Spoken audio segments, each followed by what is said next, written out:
Labrīt, labrīt visiem, labrīt mīļās meitenes. Pateiksimies šorītās par 3 skaistām lietiņām. Ņemu kartītes, samaisu bišķi un pateiksimies.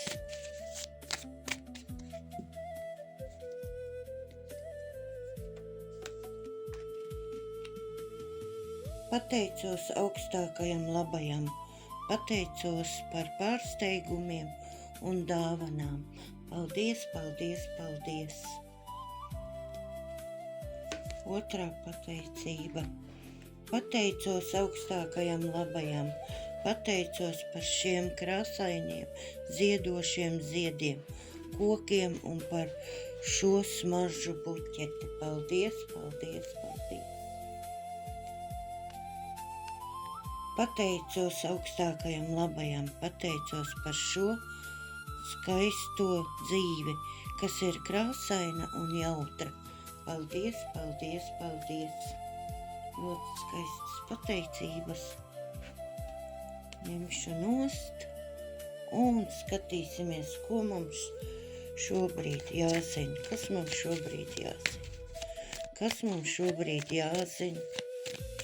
Kas mums šobrīd jāzina? Kas mums šobrīd jāzina?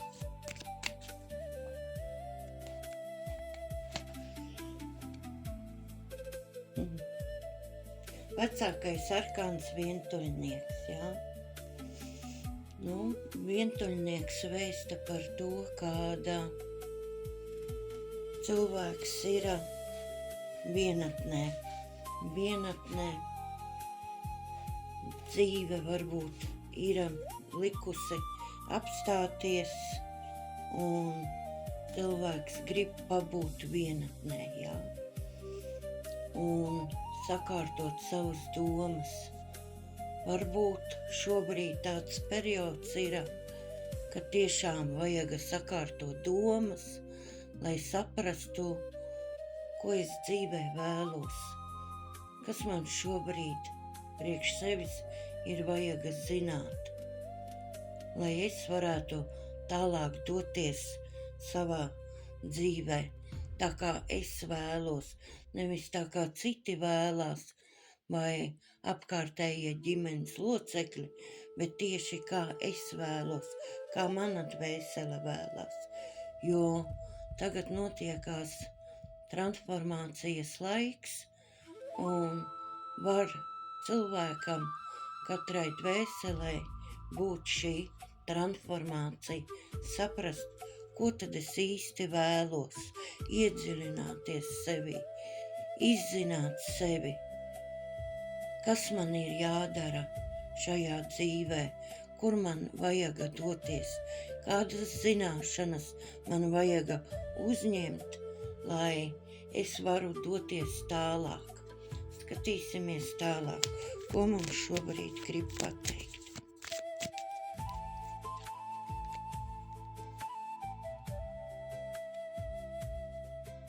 Mums ir zobenu karalis, jā?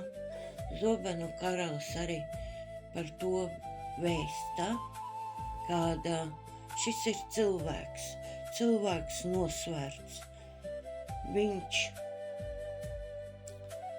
loģiski domā, visam loģiski pieiet ar mierīgumu. Nav viņā iekšā šī ātrā impulsa, ja? Kad cilvēks uz impulsiem ātriem uz tādu ātru pieņemtu lēmumu. Nē, viņš ir nosvērts, loģiski pieiet katram lēmumam, katrai darbībai, ko man darīt. Līdz ar to viņš arī mums māca, ka nevajag visu sasteigt, kad vajag lēnām, apdomīgi pieņemt savus lēmumus. Tāpēc te ļoti arī sapas, ja, kāda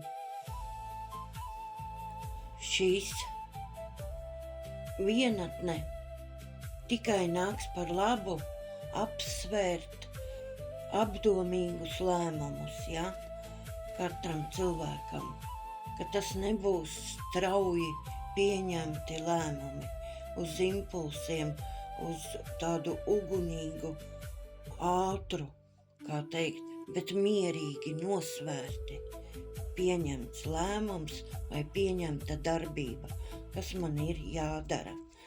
Skatīsimies tālāk, kas mums šobrīd jāzina.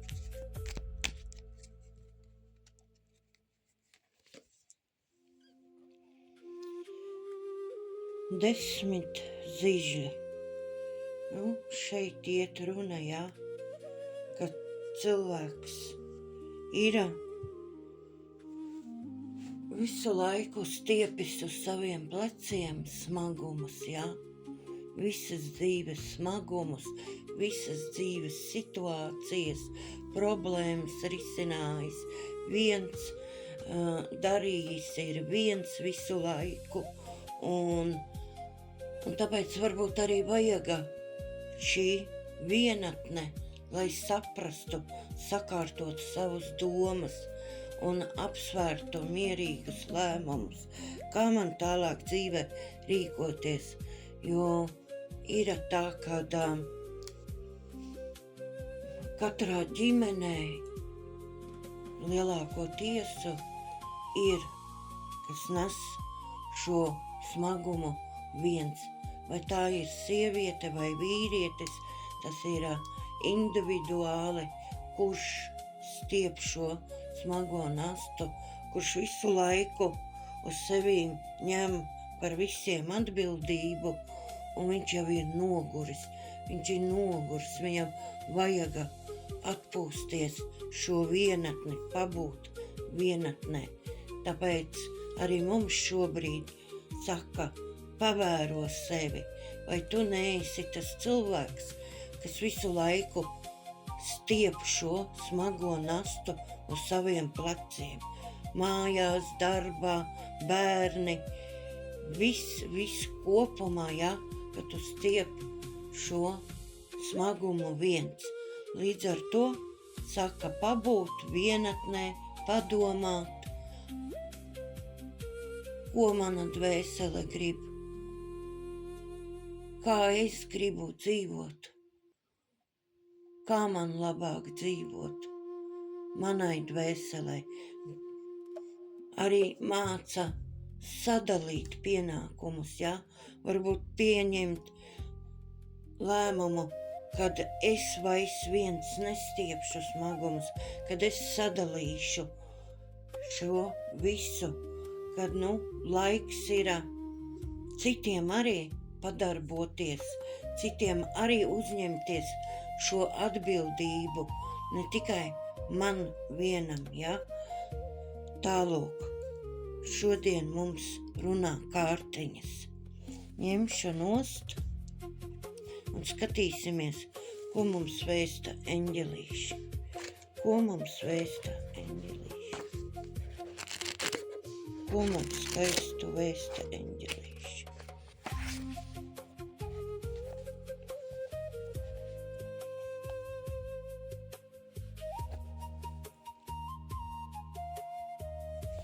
Nebaidies no tā,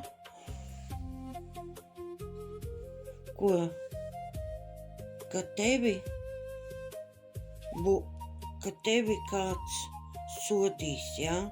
Kāds aprunās, kāds kritizēs, ja? Eņģelīši saka, nebaidies no tā, ja tevi kāds kritizēs, sodīs, pārmetīs, nebaidies no tā.